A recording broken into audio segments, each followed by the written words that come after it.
Horror कहानियाँ थी। रहस्यमयी गर्भ। 60 वर्ष की उर्मिला शहर के बाहरी हिस्से में अपने छोटे से घर में अकेली रहा करती थी। एक रात शहर में बहुत जोर का तूफान आया। जोर जोर से हवाएं और आंधी तूफान के साथ तेज बारिश होने लगी। उन आवाजों को सुनकर कोई भी घबरा जाता, लेकिन उर्मिला घर के सारे खिड़की दरवाजे बंद कर गहरी नींद में सो रही थी। रात के लगभग 12 बजे होंगे कि किसी ने उर्मिला के घर का दरवाजा खटखटाया। दरवाजे के खटखटाने की आवाज सुनकर उर्मिला की नींद खुलती है। आखिर इतनी रात को कौन आया होगा?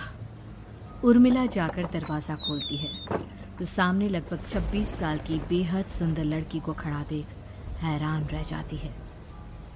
कौन हो बेटा, और इतनी रात को इतने भयंकर तूफान में कहाँ भटक रही हो? चाची, आपने मुझे पहचाना नहीं? मैं आपकी दूर की रिश्तेदार शालिनी। अरे हाँ, बचपन में तुझे देखा था। इतनी जवान हो गई है, कैसे पहचान में आती। लेकिन तू यहाँ क्या कर रही है, और वो भी ऐसी अंधेरी तूफान भरी रात में? उर्मिला की बात सुनते ही शालिनी की आंखों से आंसू बहने लगे। वो फूट फूट कर रोने लगी। ये देखकर उर्मिला को कुछ समझ में नहीं आया और उसने शालिनी का हाथ पकड़कर घर के अंदर आने के लिए कहा। जैसे ही शालिनी घर के अंदर रोशनी में आई, उर्मिला की नजर उसके पेट की तरफ गई, जिसे देखकर ये साफ पता चल रहा था कि वो प्रेग्नेंट है। अरे, तू तो पेट से है। ऐसी हालत में इतने भयंकर तूफान में आधी रात को बाहर भटक रही है। आखिर बात क्या है बेटा, मुझे सब कुछ साफ साफ बता।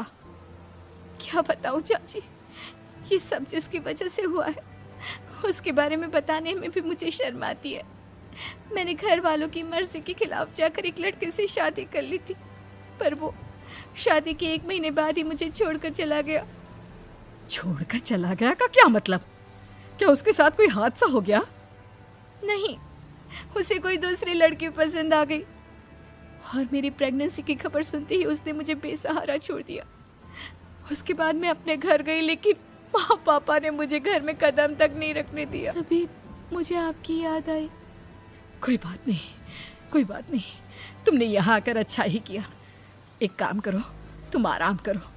वैसे भी ऐसी हालत में इतना घूमना फिरना और इस तरह आधी रात को बाहर भटकना ठीक नहीं होता। प्रेग्नेंट औरत को आधी रात को घर से बाहर नहीं निकलना चाहिए। बुरी आत्माएं उस पर अपना असर दिखा सकती है। और इतना कहकर उर्मिला ने शालिनी को एक दूसरे कमरे में जाकर आराम करने के लिए कहा। लेकिन जैसे ही शालिनी अपने कमरे में जाने लगी, अचानक से उर्मिला ने उसे रोक लिया। एक बात बताओ बेटा, तुम्हारा कौन सा महीना चल रहा है? पेट देखकर तो लगता है कि लगभग 6 महीने पूरे हो गए होंगे। उर्मिला की बात सुनकर शालिनी के होठों पर मुस्कुराहट आ गई। चाची जी, अभी सिर्फ 1 ही महीना हुआ है। शालिनी की बात सुन उर्मिला दंग रह गई। उसे समझ में नहीं आ रहा था कि प्रेगनेंसी के पहले ही महीने में शालिनी की हालत ऐसी क्यों थी। लेकिन फिर उसने बात को नजरअंदाज कर शालिनी को आराम करने के लिए कहा और खुद भी कमरे में जाकर सो गई। अभी कुछ ही घंटे बीते थे कि अचानक से एक बच्चे के बड़े ही अजीबोगरीब बेढंगे तरीके से रोने की आवाजें उर्मिला के घर में गूंजने लगी। उन आवाजों को सुनकर उर्मिला की नींद फिर से खुलती है। ये अचानक बच्चे के रोने की आवाज कहां से आने लगी? उसने उठकर चारों तरफ देखा, पर वहां उसे कोई नजर नहीं आया। उर्मिला घबराते हुए शालिनी के कमरे में गई तो वहां उसे कमरे की दीवार पर एक बेहद खौफनाक साया नजर आया, जिसे देखकर उर्मिला बुरी तरह से घबरा गई। आखिर ये सब क्या हो रहा है? शालिनी, शालिनी उठो! उसने जोर जोर से आवाज देकर शालिनी को जगाने की कोशिश की, लेकिन ऐसा लग रहा था जैसे उसकी आवाज शालिनी तक पहुंच ही नहीं रही थी। कमरे की दीवार पर एक बहुत बड़ा और बेहद डरावने दिखने वाले इंसान का साया और एक बच्चे के अजीबोगरीब ढंग से रोने और चीखने की आवाजें अब उर्मिला को ज्यादा डराने लगी थी।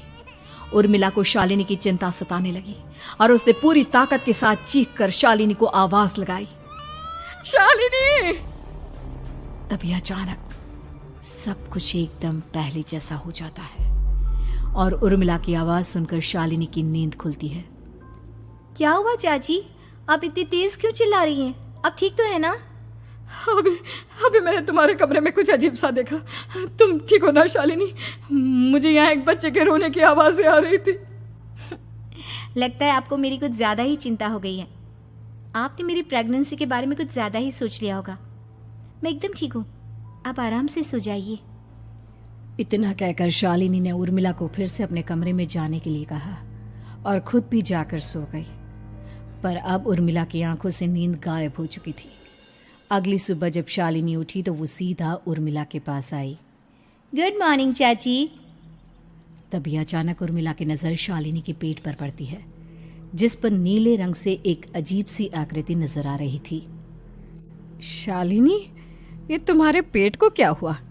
मैंने इतनी औरतों को देखा है, ऐसा तो किसी के साथ नहीं होता। शालिनी ने जैसे ही अपने पेट की तरफ देखा तो उसे वहां कुछ भी नजर नहीं आया। चाची कुछ भी तो नहीं है, सब कुछ एकदम नॉर्मल है। आपको क्या अजीब लग रहा है? इससे पहले कि उर्मिला उसके सवाल का कोई जवाब देती, अचानक से शालिनी के पेट में जोर जोर से दर्द होने लगा। वो बुरी तरह दर्द से तड़पने लगी। चाची, चाची। ये सब देखकर उर्मिला बहुत घबरा गई। उसने धीरे धीरे शालिनी के पेट को सहलाना शुरू किया, लेकिन शालिनी का दर्द कम नहीं हुआ। उर्मिला जाकर रसोई से पानी का गिलास लेकर आई और शालिनी को पानी पिलाने की कोशिश करने लगी। ले बेटा, पानी पी ले, तुझे आराम मिलेगा। ले ले। नहीं चाची, मुझे बहुत तेज दर्द हो रहा है। अरे थोड़ा पी ले बेटा। जैसे ही उर्मिला ने शालिनी को पानी पिलाया,